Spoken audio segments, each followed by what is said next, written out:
কথা তো আরেকটা মনে পড়ছে, হেঁটেও কইলি তা আমিন কয় না।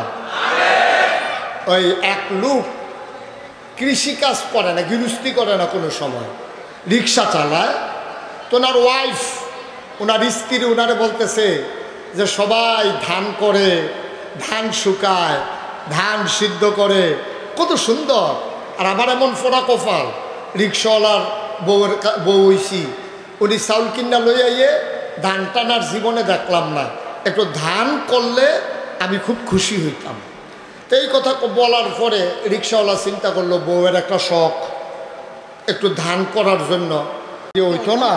তোমার জ্বালায় যে ধান গাছ লাগাইলাম, অহন তো ঘাসে আর ধান গাছে সমান সমান, অহন কি করো? বউয়ে কইতাছে এটাও আমার কাছে একটা বুদ্ধি আছে। আমরা উত্তরপাড়ার আব্দুর রহিম চাচা যে, এবার আর মুখ লাগে, মুখ লাগা বুঝেন তো, নজল লাগে, কয় মুখ লাগে। এবারে যদি খেতের লাইলে দিয়ে ঘুরাইয়া আনতেন পারে, আর এবারে যদি ঘাস ঠিক মুখ লাগাই দেয়, তাহলে দেখবেন ধান গাছটি আস্তে করে উপরে উঠতে যাইব গা, ঘাসটি মজ্জা যাইব গা। এই কথা কইছে পরে তা কখন কেমনে আনন? কয়েন যে বউয়ে পিঠা বানাইছে, দুইটা পিঠা খাইবেন, এই কথা কই আইন নেই। তো রিক্সাওয়ালা গেছে গিয়া কয় রহিম চাচা বাইক নিও, তো আমি তো বাইকে, তো আপনারা বউয়ে কটা পিঠা বানাইছে, কইছে দুইটা পিঠা খাই আইতেন। কত আগে কইবা না, রুটি খাইয়া লাইছি। আচ্ছা ঠিক আছে, 5-6টার বেশি খাওয়ান যেত না, চলো যাই।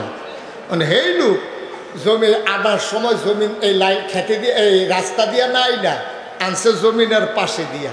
তো জমিনের চতুর্দিক দিয়ে খালি ঘুরে। তো রহিম চাচাই জিগাইতেছে, ও এই ক্ষেত্রা কা? কয় চাচা এটা জিগানের লেগে তো আপনার আনছি, ক্ষেত্রা তো আমার। কই দেখছেন নি ধান গাছটির এবারে ঘুরালাইছে ঘাসে।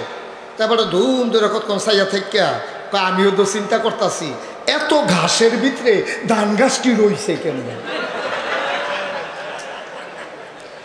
মুখ লাগানোর কথা আসিল, ঘাসও লাগাই দিছে ধান গাছও।